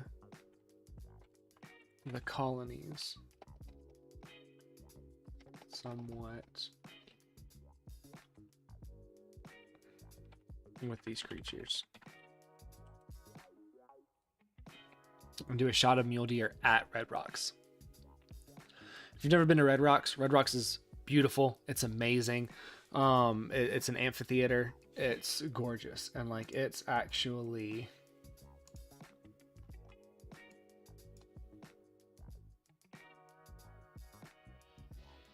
up here, right here. So you've got Red Rock right here, looking over Denver, and you can really see a lot of Denver from Red Rock, from a couple of the lookout spots there. And that shouldn't be, yeah. So like you can see it from right there. You can actually go on the other side of these rocks right here and get a really, really good look. I think that if I choose a cool enough day, I can use my 200 to 500 millimeter lens and get a pretty good shot of that. And I would love to be able to, like I said, get the shots of downtown Denver from up there, but then also get the deer walking around, because there's mule deer all over Red Rock. There's deer all over Red Rock. However, as this creature continues to expand, others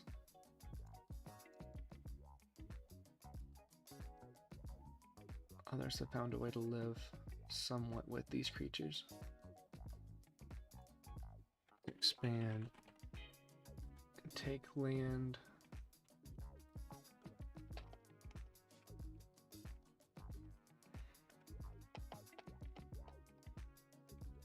Some I found a way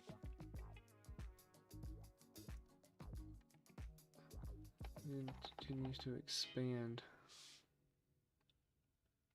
Continue as this creature continues to take land and resources from others. Some have found a way to live somewhat with these creatures.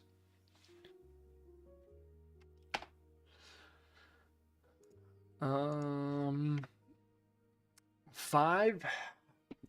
I feel like this needs to be where we start diverging from the creatures, or diverging from the humans, but showing that this is going to be about land, or about humans kind of giving back. So I don't know what shot 5 will be yet. Others have found a way to live somewhat with these creatures. I am going to use humans once.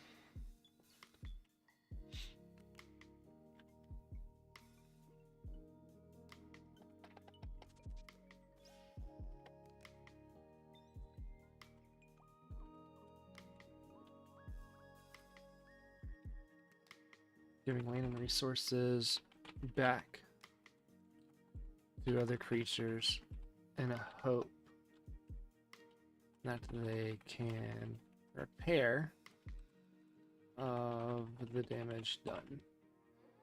Humans have even begun giving land and resources back to these two other creatures in a hope that they can repair some of the damage done.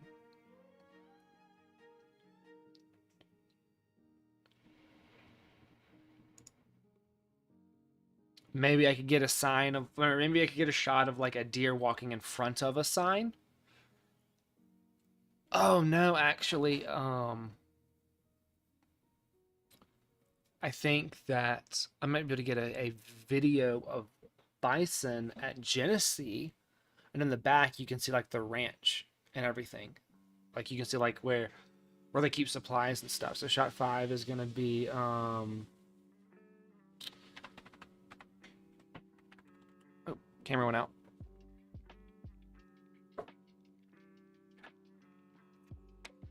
Hang on.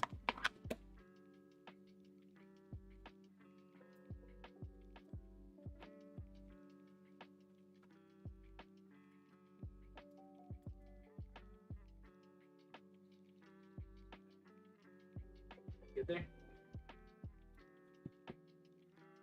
Drop the battery.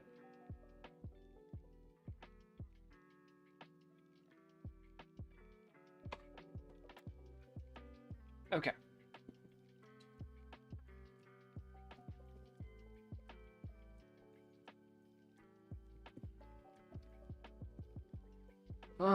Genesee State Park. Bison on hill near barn. Because you'll be able to see the barn in the background. You'll be able to see the human influence on the state park, on the creatures, things like that. So I think that it will be a very good kind of way to mix the humans and the animals, start to take a divergent from the humans.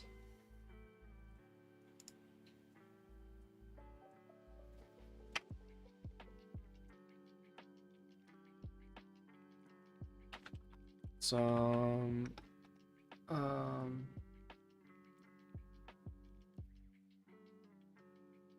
creatures are just starting to scrape out and mitigate. One creature in particular seems to never stop. They are always looking to develop and extend their colonies. These, I'm gonna put animals. I'm gonna start using animals instead, not cannibals. Animals have been enemy resilient.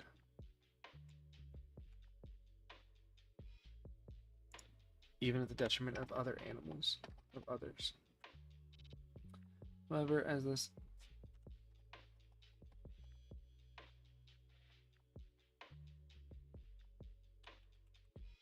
animal continues to take land and resources from others, some have found a way to live with these creatures. Humans have begun giving land and resources back to other creatures, to other animals. I'm gonna start using animals. Animals, and a hope that they can repair some of the damage done. We're gonna go to shot 6. And this is where we start getting into the meat of the episode 1.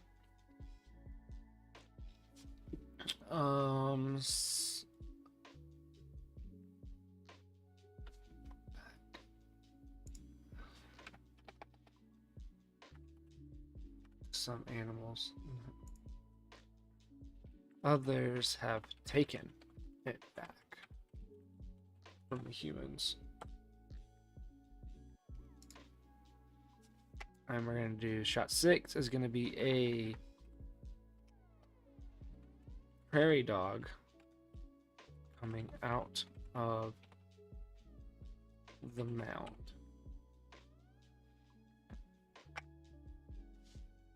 And episode 1 is going to mainly be shot in a park, just a normal park that has a lot of prairie dogs and rabbits. And even some coyotes and things like that. And these parks are everywhere. I'm out in front of liquor store because I really want to make it apparent that these prairie dogs are here, that they chose that they want to be here. What really gave me the idea for this particular documentary was whenever we first moved up here to Denver. We were not in our apartment yet. We were still in Airbnbs waiting to move into our apartment. And I went to a gas station. And whenever I pulled into the gas station, I stopped because I saw something in like a median, like one of those little, not flower beds, but one of those like little patches of dirt in front of the liquor stores, or in front of the gas station. And next to the gas station was this massive liquor store. And these prairie dogs, whenever I pulled in, I saw the prairie dogs were just kind of like walking around. I was like, that's insane. I've never heard of that. Like, I've never seen these things just walking around. So that's what, and I was like, this is kind of interesting because these prairie dogs have like taken this land. They've decided we're going to be here next to a highway, next to a liquor store, next to a gas station. Doesn't matter what you do, they're going to be there. And I was like, that's really cool. That's interesting that, you know, humans have developed so much of this land, and prairie dogs are like, screw that. This is ours. So that really gave me the idea to kind of do this, just to start this series, and then realizing how much nature was actually around here was insane. It was great. So this first episode is going to set the tone, but it's also going to be about prairie dogs, which prairie dogs out here are almost seen as a nuisance or a pest, which I think is great video content for this kind of documentary. So that's really what made me want to do this.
But that's what kind of gave me the idea to do this, was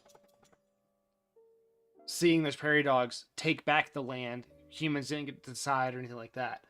So I think that right now, and episode 1 is going to be about the prairie dogs and like the rabbits and the bunnies. Dude, there's rabbits everywhere out here. And there might be a little bit like inside of the parks, if I can find some, like the geese or the ducks. There might be a little bit of that because there are also geese everywhere. But we'll see kind of how this develops. I'm going to hit save on this. Save as. I need to start a folder. Wrong thing. There we go.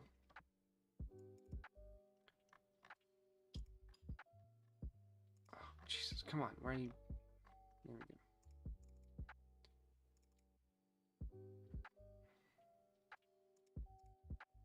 Okay, so this is gonna have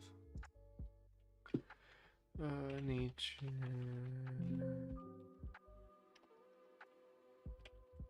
humans. That's where we're gonna save this.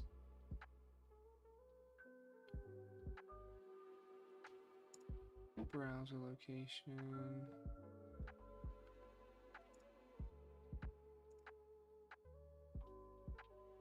I didn't even like change the name of it. F1. F1 story. Whatever. Change it later. So I'm gonna close that out. And then this is gonna be F1 script. Save as. Browse.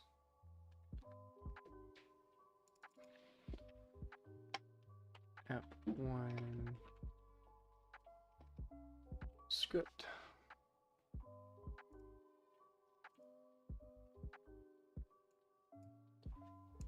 And then I'm going to change the name of this to F1 story. Right. Story. Yep. Okay. And that's going to be it this time. I will be working on this until we kind of figure out all the shots that we need. And then as I get the shots, we'll go in and start editing and clipping everything together. So that'll be a lot of fun. So everybody, thank you for watching and see you next time.